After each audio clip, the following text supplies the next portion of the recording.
Welcome to the hermit. Bangla সাহিত্যে কল্পবিজ্ঞান নিয়ে অনেক চর্চা হয়েছে, কিন্তু সিনেমাতে সেভাবে উঠে আসেনি। বাংলা সিনেমাতে অনেক দিন আগে ভূতের রাজা এসেছিল,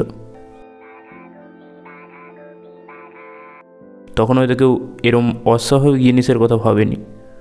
বাংলাতে অনেক কম সায়েন্স ফিকশন মুভি তৈরি হয়েছে, তাই আমার মনে হয় কল্পবিজ্ঞান নিয়ে তৈরি করা যে কোনো মুভি গ্রেটনেসের পরিচয় দেয়। আমি যে কটা সিনেমার কথা জানি প্রত্যেকটা ভিডিওতে রেখেছি। আমাদের লক্ষ্য সাও পাওলো 350 মাইল উত্তর পশ্চিমে একটি অরণ্য অঞ্চল। এই অরণ্যের মধ্যে এল ডোরাডো অবস্থিত।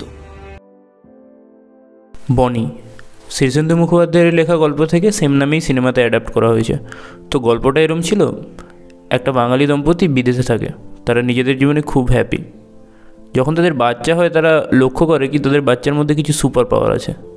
তারপর তাদের জীবনে কী কী চেঞ্জেস আসে সেটা নিয়ে গল্পটা। আমার বাড়িতে যা শুরু হয়েছে না, সব আজগুবি ব্যাপার। রোবট চঞ্চু এটা না কোনো 2-2.5 ঘন্টার ফুল লেন্থ মুভি নয়, এটা একটা 50 মিনিটের শর্ট ফিল্ম। সত্যজিৎ রায়ের একটা গল্প ছিল বৃহৎ চঞ্চু, সেটা থেকে অ্যাডাপ্ট করা হয়েছে। তো গল্পটা এরম ছিল, একটা মধ্যবয়সী লোক কলকাতার বাসিন্দা, তো একদিন জঙ্গলে ঘুরতে গিয়ে একটা পাখির ছানা ধরে আনে। ঘরে এনে বুঝতে পারে কি সেটা কোনো সাধারণ পাখির ছানা নয়, তার আকার ক্রমশ বাড়ছে।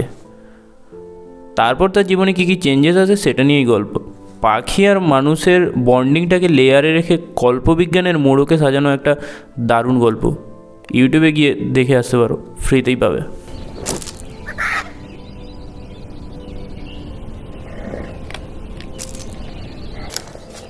আশিরে চঞ্চু, এবার সত্যি সত্যি গুড বাই। ফ্রেন্ড এই মুভিটা ছোটোবেলায় ক্যাসেট এনে দেখেছিলাম। তো গল্পটা এরম ছিল, একজন বিজ্ঞানী অনেক দিন ধরে এলিয়েনদের সঙ্গে কানেক্ট করার চেষ্টা করছে। একদিন সে সফল হয়ে যায়, কিন্তু কিছু খারাপ লোকের গ্রুপ তাকে কিডন্যাপ করে নেয়। তো এলিয়েনদের সঙ্গে মানুষের সম্পর্ক কীরকম হবে আর বিজ্ঞানীটা শেষ পর্যন্ত ছাড়া পাবে কিনা সেটার জন্য মুভিটা দেখো। বাচ্চারা মুভিটা খুব এনজয় করবে। হ্যাঁ, না না, দুটো না, তাহলে তাহলে ফ্রেন্ড চিরজীবনের মতো আমাদের কাছ থেকে চলে যাবে। প্রফেসর শঙ্কু ও এল ডোরাডো ছোটোবেলায় বইতে পড়েছিলাম, এখন মুভিতে দেখলাম। এটাও এগেইন সত্যজিৎ রায়ের লেখা নকুড়বাবু এল ডোরাডো থেকে নেওয়া হয়েছে। তো গল্পটা এরম ছিল, এল ডোরাডো মানে সোনার রাজ্য, একটা মিথ, সবাই শুনেছে কিন্তু কেউ দেখেনি।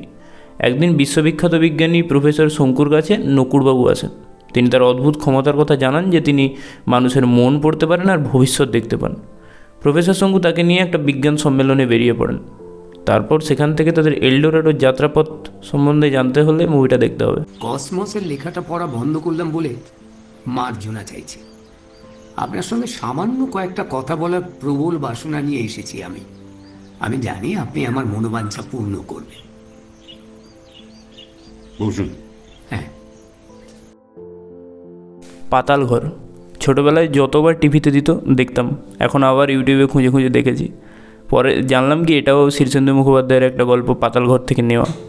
তো গল্পটা এরম ছিল কি, 150 বছর আগে একটা বিজ্ঞানী একটা যন্ত্র তৈরি করেছে যেখান থেকে এমন সাউন্ড বেরোতো যেটা যে শুনবে সে ঘুমিয়ে পড়বে।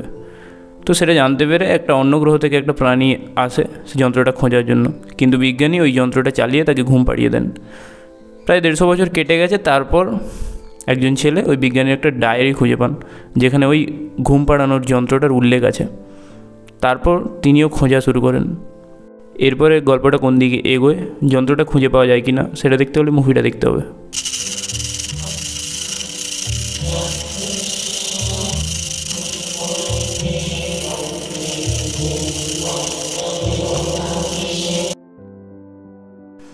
রাজদ্রোহী এই মুভিটা ইন্টারেস্টিং কারণ এর মেন ক্যারেক্টারটা অদৃশ্য হয়ে যেতে পারে।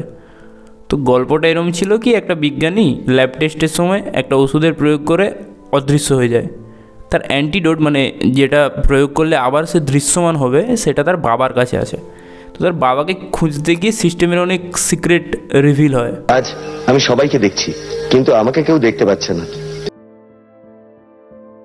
X=, প্রেম সাদা কালো দেখাচ্ছে বলে মনে হচ্ছে অনেক পুরানো দিনের মুভি, কিন্তু এটাই সব থেকে রিসেন্ট মুভি। এটা অনেক সুন্দর একটা ভালোবাসার গল্প। কনসেপ্টটা একটু জটিল, কিন্তু কোর ইমোশনটা তুমি ফিল করতে পারবে। তোমাদের সাথেও কখনো না কখনো এরম কিছু ঘটেছে। তো গল্পটা এরম ছিল, একটা কাপল নিজেদের রিলেশনশিপে খুব হ্যাপি আছে। তো একদিন ছেলেটার অ্যাক্সিডেন্ট হয়ে যায়। ছেলেটা তার 10 বছরের স্মৃতি ভুলে যায়। অ্যাডভান্স মেডিকেল সায়েন্সের সাহায্যে তার ব্রেন ট্রান্সপ্লান্ট করা যেতে পারে, মানে যেমন কিডনি খারাপ হয়ে গেলে অন্যের কিডনি লাগানো যায়, সেরকম ব্রেনও খারাপ হয়ে গেলে তখন অন্যের ব্রেন লাগানো যেতে পারে। কিন্তু সমস্যাটা হলো অন্যের ব্রেনে মেয়েটার জন্য সেই ভালোবাসার ফিলিংস থাকবে না। তাই তাকে এমন একটা ছেলেকে খুঁজতে হবে যে কখনো কখনো ওই মেয়েটাকে ভালোবেসেছে। মুভিটা একবার গিয়ে দেখো, অনেক সুন্দর লাগবে। ও স্পেশাল ছিল কি না জানি না দিদি, তবে সময়টা খুবই স্পেশাল ছিল। আমি জয় চ্যাটার্জি। এই মুভিটা আমার কাছে স্পেশাল কারণ এই মুভিতে টাইম ট্রাভেল দেখিয়েছে। তো গল্পটা এরম ছিল, একজন বিজনেসম্যান নিজের জীবনে একসময় ডাউনফল দেখে, তো সে খুব আপসেট হয়ে পড়ে। তার সঙ্গে এমন একজন বিজ্ঞানীর দেখা হয় যে কিনা টাইম ট্রাভেলের জন্য ক্যাপসুল আবিষ্কার করেছে। তো সে টাইমের অনেক পেছনে যায়, আর তারপর তার জীবনে কী হয় সেটা দেখার জন্য মুভিটা তোমাকে দেখতে হবে।